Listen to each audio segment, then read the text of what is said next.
9.5, the sine and cosine ratios. Essential question, can I use the sine and cosine ratio to find unknown sides of a right triangle? Let's take a look at this triangle. We can see we have an angle and we have an adjacent side, but we don't have an opposite side, so a tangent ratio is not going to be able to be used here. We do have a hypotenuse though. With this information, we're going to be learning how to use a brand new trig ratio, and that's called sine and cosine. Now, the sine is actually spelled like this, but we just use the first three letters.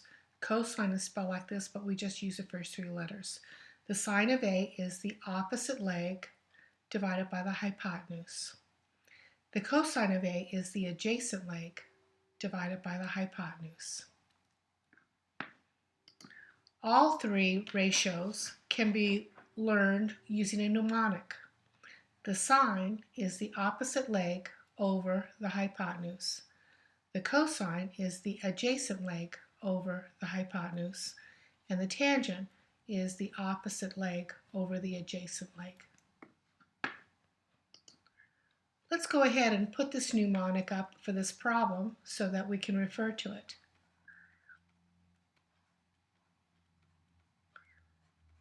Now they're asking us to find the sine of S. Sine of S. And S is opposite, so here's S, and the opposite leg is 63, and the hypotenuse is 65. The sine of R, it's a different acute angle. The opposite is 16, and the hypotenuse is 65.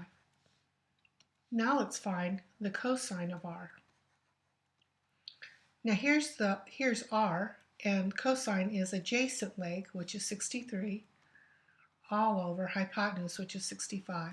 Notice that these ratios are the same because we're using the same sides of the triangle. The cosine of S, and here's S, is the adjacent leg, which is 16, divided by the hypotenuse. And it's happening again because we're using the same sides of the right triangle. So let's take a look at this sine versus cosine. When we take the sine of 22, the sine is the opposite over the hypotenuse. And when we go to the other acute angle, which is really 90 take away 22, then the cosine is the adjacent over the hypotenuse. So using these two acute angles and finding the sine of one and the cosine of the other will yield the same sides. This is called sine and cosine of complementary angles.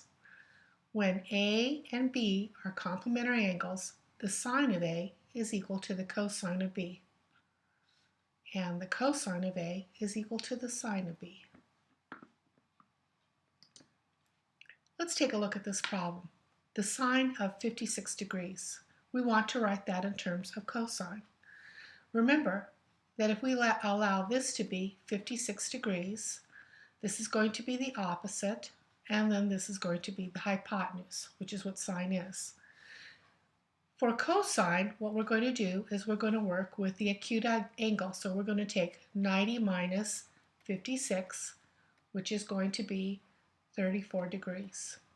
So the cosine of 34 degrees, here's 34, adjacent, which is B, over A.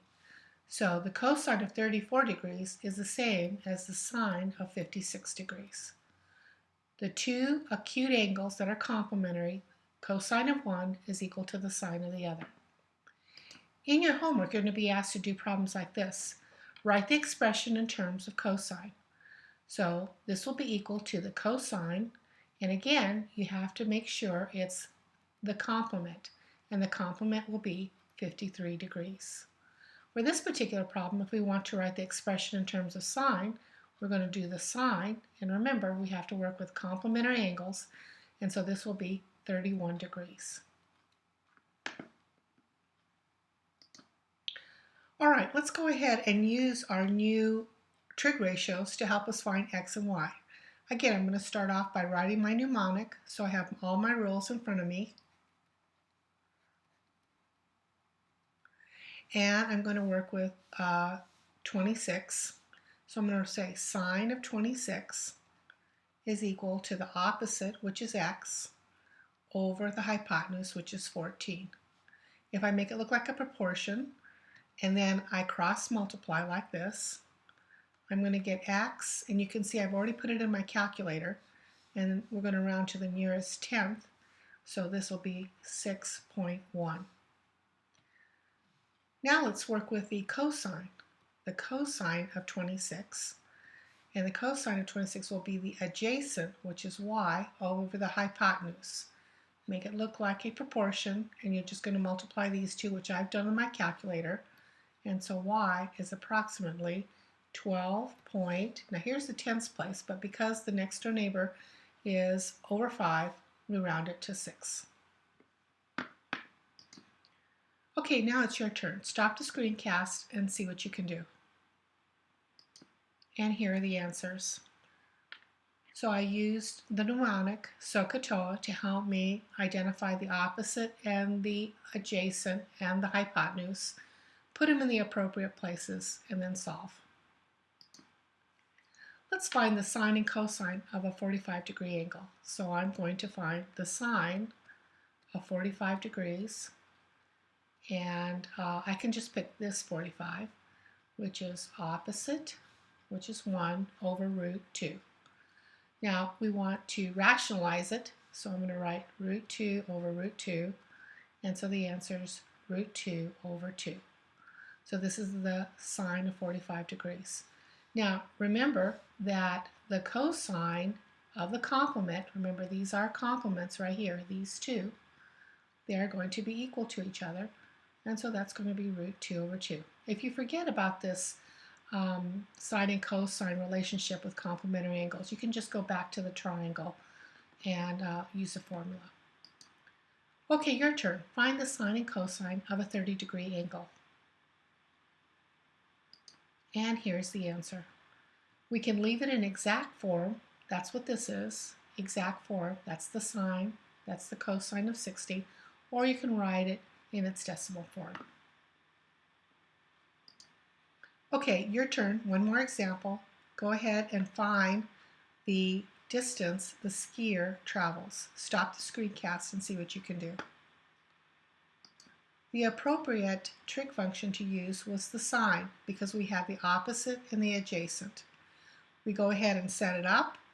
You can make it look like a proportion. Now what I wanted to do is exchange places here before I actually used my calculator and found the value. Now it says round to the nearest foot, so that's why I didn't go to the tens place. And this is the end of the screencast.